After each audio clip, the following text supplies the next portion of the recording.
저는 오늘 말씀의 제목을 선을 넘지 못하는 사람들 틈으로 다가서라 라는 제목으로 말씀의 제목을 정해봅니다. 여러분, 아주 유명한 19절이 하나가 있는데, 밉게 보면 잡초 아닌 풀이 없고 곱게 보면 꽃이 아닌 사람이 없으니 내가 잡초가 되기 싫다면 그대를 꽃으로 보아라 라고 합니다. 옛날 어른들이 이런 말씀을 많이 하셨어요. 사람을 털어봐라. 먼지 안 날 사람이 있겠는가. 다 흠이 있고 다 연약함이 있습니다. 그럼 우리는 그걸 어떻게 하냐? 보듬어 주는 거예요. 우리는 모든 사람과 함께 기쁨으로 손잡고 가는 그런 은혜 복된 걸음들이 되는 줄 믿습니다. 제 친구 목사님 교회는 전원교회라 한번 이렇게 가본 적이 있는데 꽃들이 얼마나 다양하게 많은 것들이 피어 있는지 몰라요. 그런데 꽃들이 한 송이 두 송이 피어 있고 한 그루 두 그루 피어 있는 게 아니라 굴락 무리들을 이렇게 지어서 있더라고요. 그런데 그 꽃들이 얼마나 예뻤는지 몰라요. 참 좋았습니다. 여러분, 사람이 사는 인생도 마찬가지랍니다. 하나님께 사람을 지으시되 혼자 살지 않게 해주셨어요. 그래서 사람이 독처하는 것이 좋지 못하다고 할 만큼 사람은 두루두루 함께 살게 만들어 놓으신 줄 믿습니다. 그래서 하나님은 인생들을 다 짝을 지어 놓으셨다고 말하기도 하거든요. 오늘 여러분 삶 속에서 그 짝이라는 아름다운 은혜자들을 만난 축복이 있기 원합니다. 할렐루야, 할렐루야. 여러분, 사람만 그런 것이 아니라 하나님도 함께 일하시는 그 하나님이셨습니다. 어떤 하나님? 성부 하나님, 성자 하나님, 성령 하나님.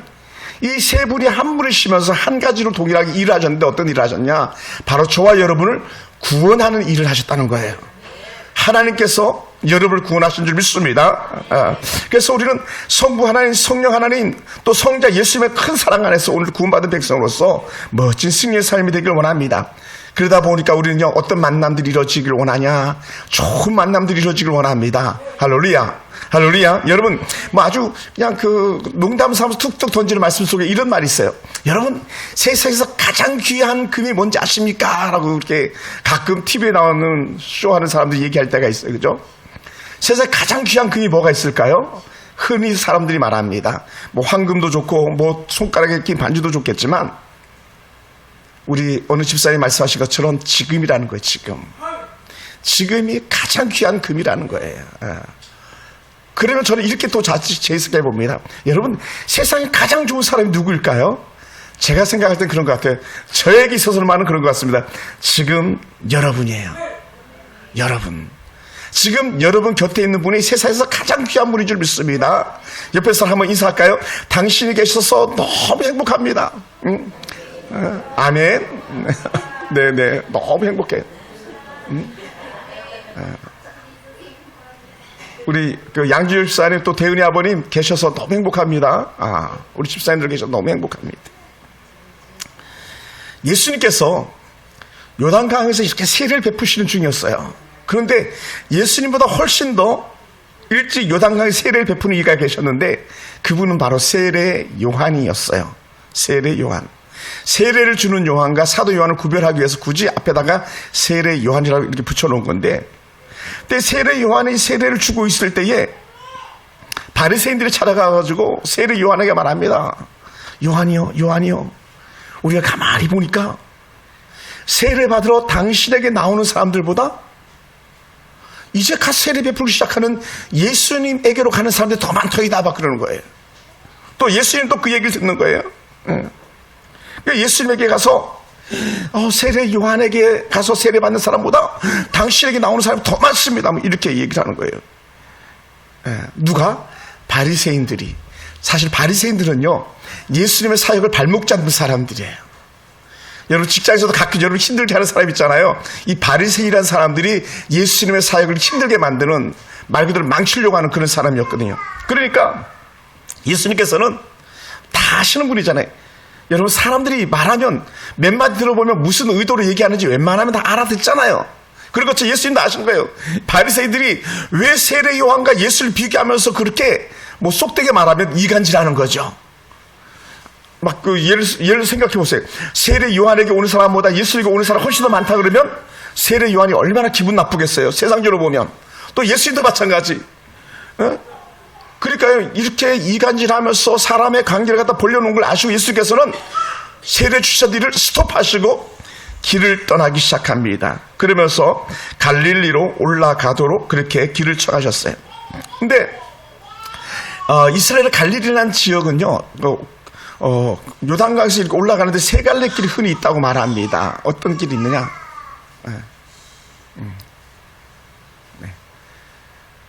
하나는 너무 가깝고 지름길로 갈 수 있는 사마리아로 가는 길이 있고요. 또 다른 하나는 여러분 뭐 가보시면 알겠지만 지중해 해변길을 따라가는 길이 있고 또 요단강을 가로질러서 쭉 길을 따라 올라가는 그런 길이 있답니다. 근데 예수님은 굳이 멀리 돌아가지 않고 빠른 길로 가는 사마리아를 통과하는 그런 길을 작정하셨습니다. 근데 대부분의 유대인들은요, 사마리아 길로 가지 않고 지중해 길이나 아니 요단강을 따라서 올라가는 그 길을 택한다는 거예요. 왜 그랬는가? 이 사마리아 사람들은요, 유대인들이라면 상종하기 싫어했다라는 거예요. 상종. 여러분, 우리나라 같은 경우는 인종차별이 없잖아요. 동남아시아 일부 지역만 가도요, 인종차별이라 해가지고요, 아주 인종을 말살시켜버리는, 소수부족을 말살시켜버리는 그런 일들이 있거든요. 미국만 가도요, 인종차별이 아직도 심합니다. 심해요. 근데 이 사마리아에 사는 사람들은요, 아주 철저하게 배제되어지는, 유대인들이 아주 그냥 치를 떨면서 여기는 그런 사람들이었었어요. 왜 그랬냐면 충분히 이유가 있는데, 사마리아가 망하고 난 이후에 아수르의 정책이 뭐냐면 사마리아에 5만 사람들 다 갖다 모아놓는 거예요. 지금 우리로 표현하면 거의 안산 같은 그런 지역일 것 같아요. 안산은 뭐 모든 나라 사람들이 거의 다 와 있다시피 하지 않습니까? 그래서 안산은 뭐 이미 국제도시잖아요. 그런 것처럼 이 사마리아에는 5만 나라 사람들이 다 와서 거기서 머물게 한 거예요. 워낙 아수르가 당시 힘이 있었으니까. 그러다 보니까 어떻게 되겠습니까? 결혼을 하는데 서로 결혼을 하기 시작하는 거예요. 그러다 보니까 여러분, 유대인들은요, 전통을 되게 중요시하고 단일 혈족을 아주 소중히 여기는 그런 사람입니다. 우리나라도 옛날에 단일민족이라고 그랬잖아요. 근데 지금 우리나라 단일민족 아니거든요. 사실 이전에도 이미 단일민족은 아니었고요. 그냥 괜히 국위를 서장하려고 그렇게 말했던 것 뿐이지. 그러니까 유대인들은 철저하게 혼혈되어진 사람들 갖다 배제하는 거예요. 근데 사마리아 사람들은 혼혈족들이었거든요. 그러니 쳐다도 안 보는, 상종도 하지 않는 그런 사람들이었는데, 우리 예수님께서는 굳이 그 사마리아 길을 가시는 그런 중이었어요. 왜 예수님께서 그렇게 하셨겠습니까? 예수님은요, 한 걸음 한 걸음 옮겨오는데 다 뜻이 있는 거예요. 뜻이 있어요. 그러니까 예수님께서 사마리아 길로 올라가셔서 그곳에서 수많은 사람들 만남에 대한 그런 계획도 있었겠지만, 그러나 더 큰 어떤 것보다도 더 중요한 계획이 하나가 있었다면, 예수님 모든 걸 아시는 분이셨으니까요, 수가라는 한 성을 통과하는데 그 성에서 만날 사람을 생각했던 것 같습니다. 물론 이건 예수님의 계획에 있었던 건 아니에요. 특히 수가성에 있는 여인이 예수를 만나겠다고 나오는 것도 아니에요. 없었던 계획들이었었거든요. 수가성에 가면 아주 유명한 우물이 하나가 있는데, 당시 야곱이라는 믿음의 조상이 판 우물이 있어요. 예수님께서 사마리아로 올라가시다가 그 수가성에서 잠시 쉬는데, 쉬는 중이에요. 그것도 낮 12시, 아주 더울 때예요. 이 낮 12시는요, 사람들은 길에 오가지도 않는 그런 때예요. 너무 더우니까 그 시간은 다 쉬고 있는 그런 시간인데, 그 우물 곁에 예수님께서 앉아서 기다리고 계시는 거예요. 무엇을요? 누군가가 나오길 기다렸던 것 같습니다. 근데 마침 생각지도 않은, 사실 그 우물에 아무도 나와서는 안 되는데 한 여인이 투덜투덜 걸어 나오면서 물을 길러 나오는 거예요.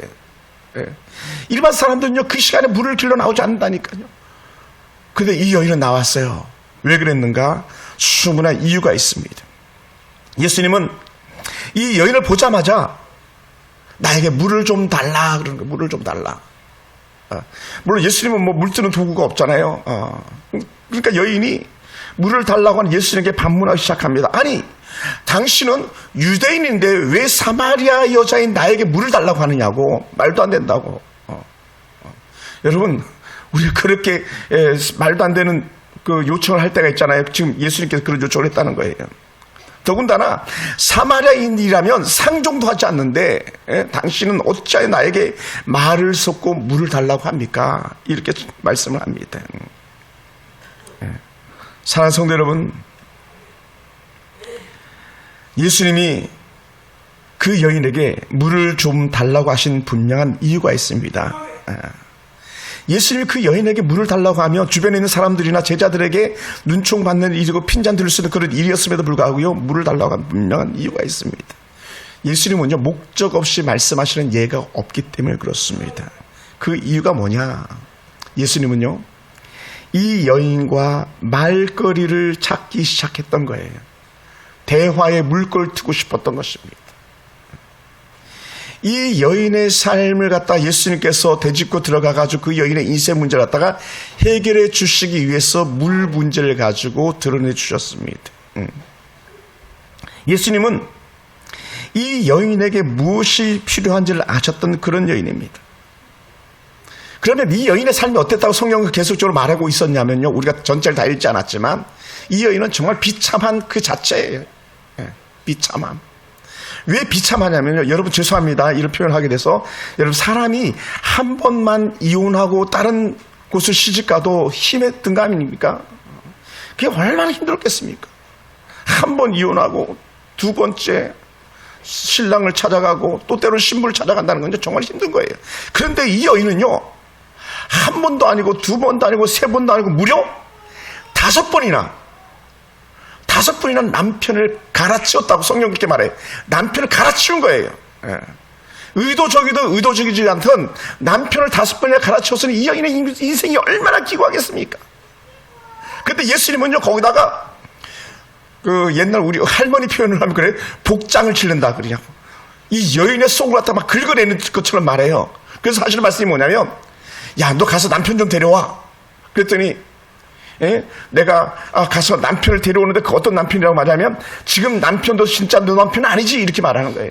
그러니까 이 5번이나 갈아치우고 살고 있는 남편도 자신의 온전한 남편이 아니라는 것 갖다 예수님께서 들춰내는 거예요. 그러니 얼마나 힘들었겠습니까? 여인이 막 얼굴이 시뻘게 졌을 것 같아요. 막 귀는 더 새빨개지고 막. 왜요? 남편을 5번이나 갈아치우고 지금 살고 있는 남편도 영성이 않지 않은 듯한 그런 모양새를 하고 있거든요. 그러니 그런 말씀을 예수님께서 하셨을 때에 이 여인은요, 정말 마음이 아팠었을 거예요. 예수님께서는 왜 이 여인의 문제를 그렇게 드러내셔야 했는가? 이 여인은요, 낮 12시에 물을 길러 나올 수밖에 없었던 이유 중에 하나를 우리가 굳이 꼽자면, 이 여인이 삶의 모습을 뚫어봤을 때 사람들은 아무도 그를 인정해 주지 않는 거예요. 여러분, 얼마나 인생이 기구하고 그의 삶이 거칠었으면 5번, 6번이나 남편을 갈아치울 만큼 그런 기구한 인생이었겠습니까? 그러다 보니까 어떻게 사람들은요, 아예 상종조차 해주지 않는 거죠. 여러분 주변에도 혹시 그런 사람들 있지 않겠습니까? 저 사람은 질이 나쁜 사람이니까, 저 아이는 질이 나쁜 아이니까 만나면 안 돼, 같이 놀아서 안 돼 하는데, 바로 그 여인이 바로 오늘 이 여인인 거죠. 그러니까 어떻게 이 여인은요, 누구도 만나주지 않고 또 누구도 별 면목이 없으니까 남들이 다 쉬는 시간에, 다 잠자는 시간에 그는 홀로 그 뜨거운 태양볕에 나와가지고 물을 길러 나온 거죠. 그래서 성경이 이렇게 표현합니다. 이 여인의 목마름이라고요. 목마름. 사람들과 사람들 사이에서 전혀 인정받지 못하는, 자신의 삶을 잘 살아보려고 그렇게 노력해보지만 더 깊은 수렁으로만 빠져가는 이 여인의 기관 운명을 갖다가 예수님께서는 어루만져 주고 싶었던 거예요. 그러니까 예수님은 아무도 갖지 않는 그 사마리아 길을 굳이 올라갔던 이유가 딱 한 가지가 있다면, 오늘 바로 이 여인의 문제를 갖다가 해결해 주고 싶었던 것이죠. 사랑하는 성도 여러분, 일반적으로 심리학자들이 이렇게 표현합니다.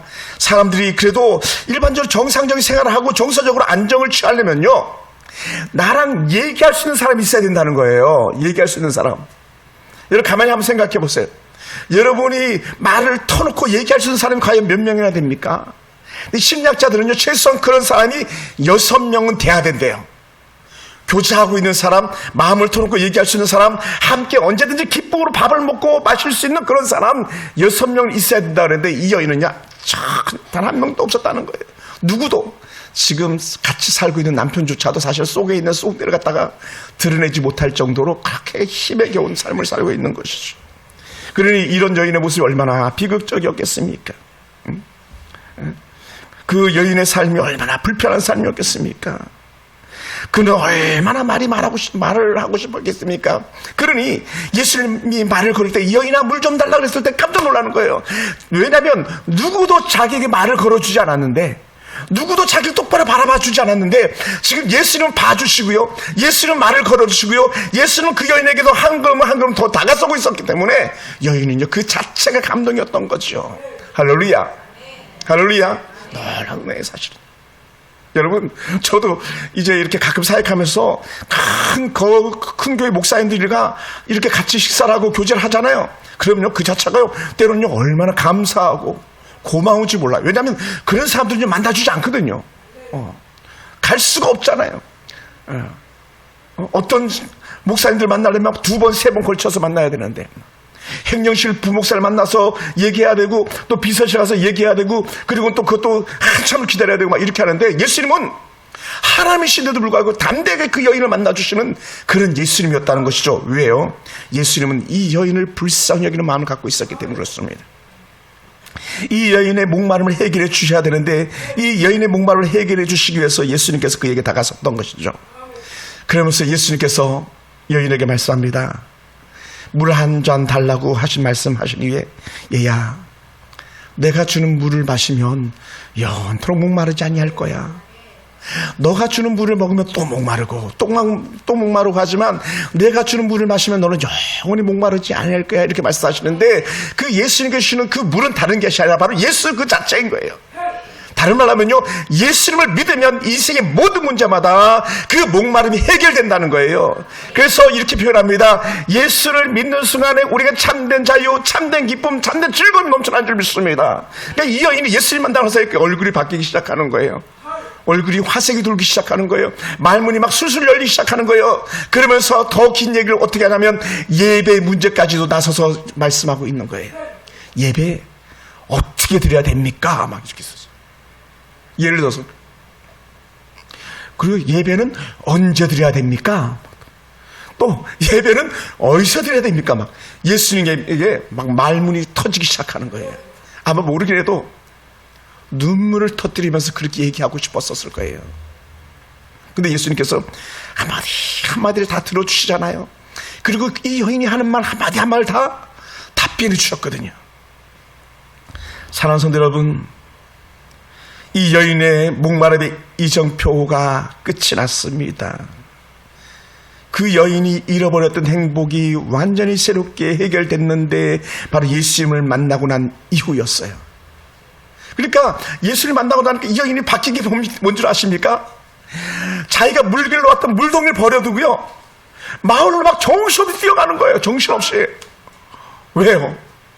세상에 예수님이 오셨다고, 그렇게 성경에서 오랫도록 말씀하셨던 그 메시아가 오셨다고 막 동네 사람들한테 막 그냥 떠들고, 그렇게 요즘 말하면 전도인 거죠. 그렇게 말하고 다니는 거예요. 그러니까 동네 사람들이 이 여인의 말에 귀를 기울이지 않던 그 여인의 말에 귀를 기울이고요, 뭐라고 메시아가 왔다고 하면서 막 다 뛰쳐나와가지고 예수님께로 몰려오게 되었던 것이죠. 사랑하는 성도 여러분, 우리가 가지고 있는 편견들 때문에요, 주변 사람들을 얼마나 많이 밀쳐내고 있습니까?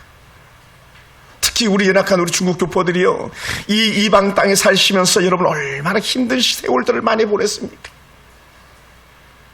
때로는 정말 천국 같은 가정을 꿈꿨다가 얼마나 많은 아픔을 겪으면서 누구에게도 말하지 못하는 그 긴 밤을 갖다가, 흔히 말하는 그 잡아놓은 그 숱한 발로 갖다가 베갯잎을 적시면서 울고 계셨었습니까? 오늘 주님은요, 그런 여러분을 찾아가 주시는 분인 줄 믿습니다. 할렐루야. 여러분, 과거에 어떤 부족한 문제 하나로 만나야 할 사람을 만나지 못하는 그런 우리의 처지였었다면 이제는 툴툴 떨고 일어나시기 바랍니다. 사람들은 우리를 상종해 주지 않아도, 사람들은 우리를 인정해 주지 않아도 예수님이 찾아와 주시는 것처럼 오늘 저와 여러분을 찾아와 주시는 그런 주님이신 줄 믿습니다. 할렐루야. 여러분, 지금 누가 스스로 막 울탈치고 있으면서 남들이 오지 않는 그 대낮에 와서 물을 길러오는 그 여인의 심정처럼 그렇게 살아가고 있는 사람들이 있습니까? 여러분, 그런 사람들조차도 예수님은요, 손을 그어놓지 않습니다. 우리가 사람과 사람 사이 대할 때에 그래서 적당한 거리를 유지하는 게 좋아 그랬는데, 예수님은요, 거리를 유지해 놓지 않았어요.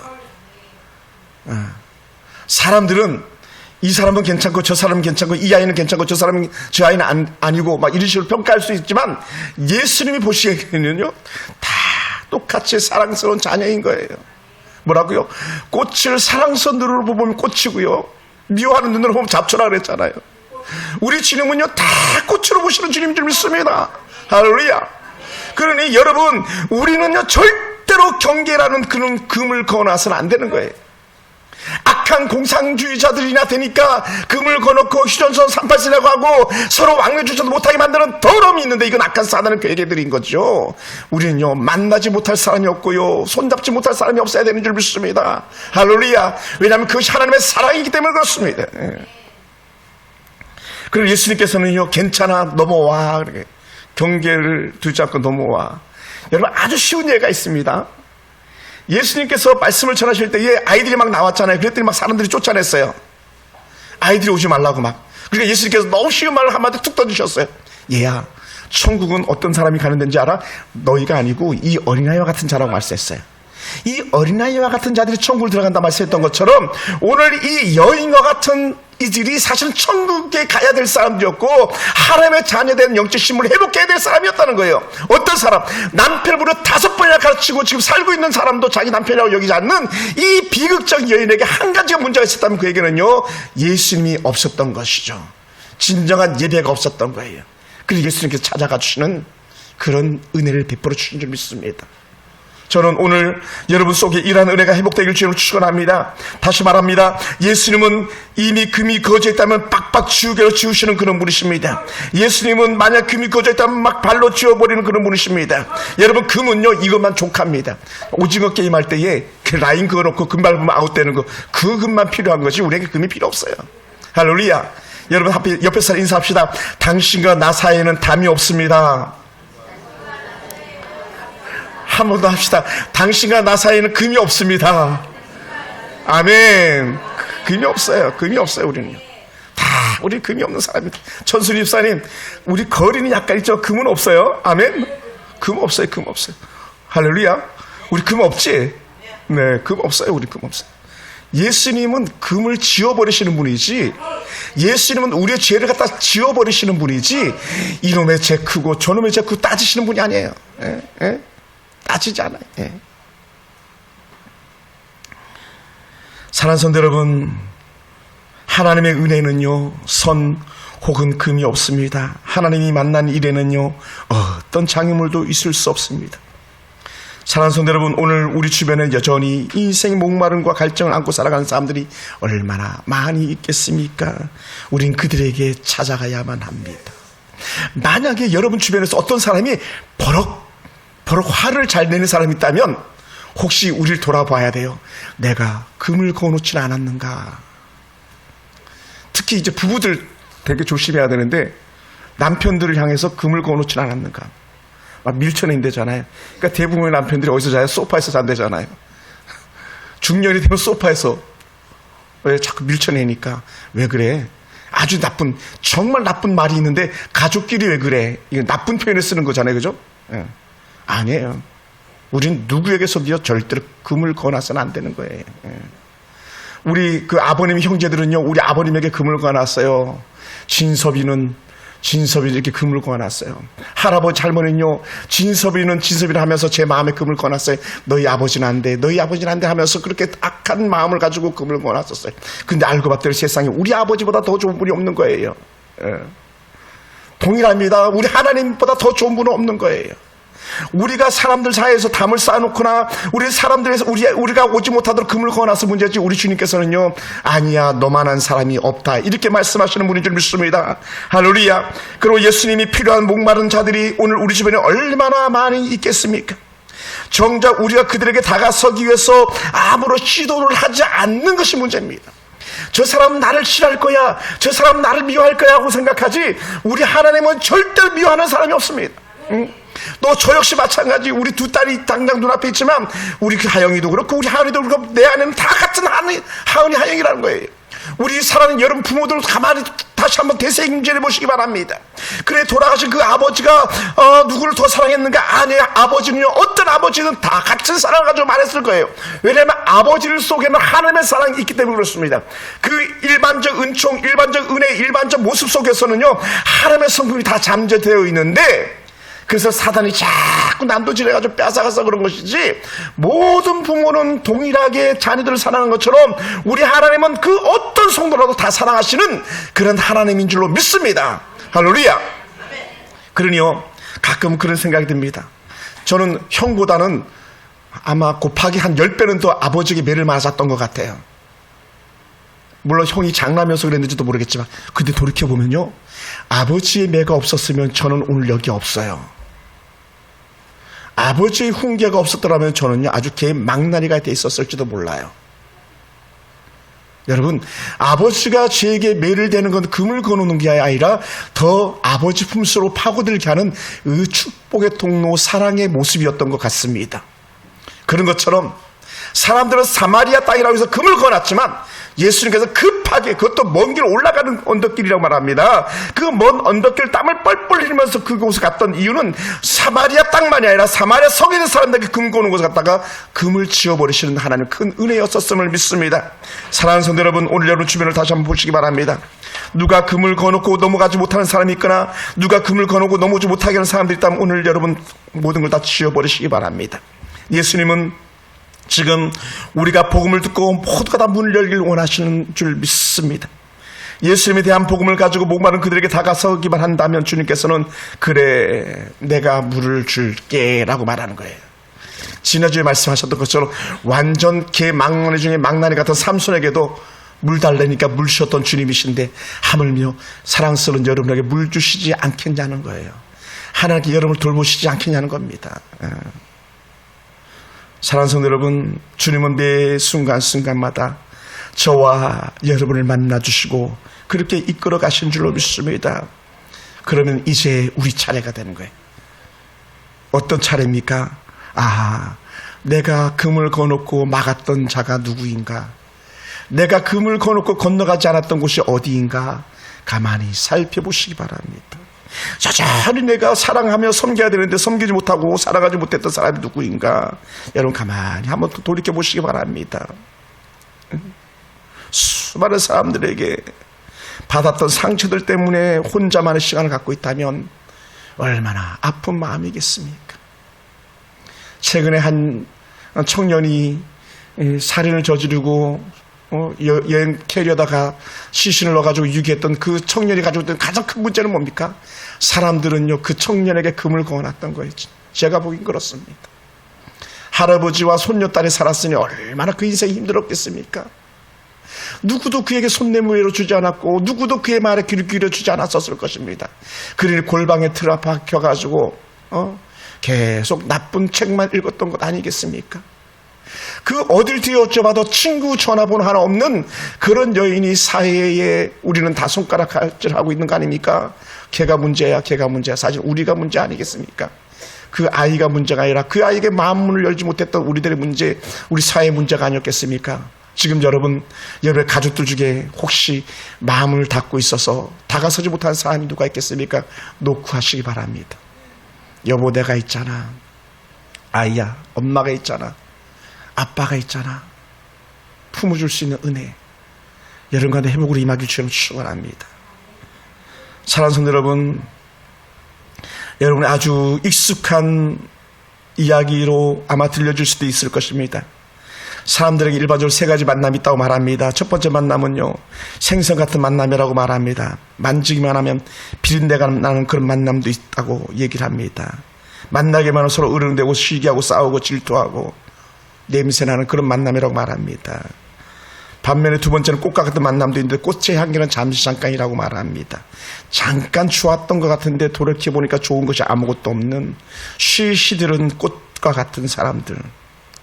세 번째는요, 손승어가 같은 만남. 상대가 슬플 때 눈물을 닦아주면서 그 슬픔이 나의 슬픔인 것처럼 그렇게 함께하는 사람들이라고 말합니다. 그런데 저는 다시 이것을 재해석해보고 싶습니다. 때로는 우리가 만날 때에 비린내가 나는 것 같은 그 악취를 풍기는 사람조차도 만나서 우리는 그 비린내를 제거해주는 사람들을 쓰임받게 되기 원합니다. 때로는 잠깐 사라지는 꽃과 같은 그런 향기라 할지라도요, 그 꽃과 같은 향기가 멈춰야만 씨앗이 자라게 되고요, 그 씨앗이 땅에 떨어지는 줄 믿습니다. 옆에 있는 사람 눈물을 닦아주듯이 손을 잡아주시 쏜 같은 그런 아름다운 은혜의 만남이 우리 가운데 있다면 오늘 여러분은 정말 새로운 행복한 인생을 살아가게 될 줄로 믿습니다. 지금까지 여러분이 얼마나 많은 사람들을 만나겠다고 손을 내밀었었습니까? 여러분, 예전에 박근혜 대통령이 선거 유세할 때 보니까 너무 손을 많이 잡아가지고 이렇게 손에다가 팥을 붙이고 붕대를 감고 다니면서도 이렇게 악수를 했었어요. 그 결과 대통령이 된 것처럼 오늘 여러분, 우리가 그만큼 사람들의 손을 내밀고 또 내밀기만 한다면 이 세상엔 가장 아름다운 만남들로 가득하게 될 줄로 믿습니다. 오늘 저와 여러분 삶 속에서 이런 은혜가 있기 원합니다. 먼저는 예수님과 함께하는 그 아름다운 만남이 저와 여러분의 만남이 되기를 축원합니다. 그 아름다운 만남이 오늘 우리 서울풍산교회와 함께하면서 만남을 더 행복하게 이끌어가는 그 축복의 장이 바로 우리 교회가 되어지기를 주로 축원합니다. 하나님은요, 여러분의 손을 잡아주시는 그런 멋진 분이십니다. 이제는 우리가 옆에 있는 사람들을 손잡고 가야 될 차례인 줄 믿습니다. 아파하는 사람 마음 문 여시고, 아파하는 사람 보듬어 줄 수만 있다면 우리가 사는 세상은요, 가장 행복한 세상, 목마르지 않는 그런 세상이 될 줄로 믿습니다. 기도하겠습니다.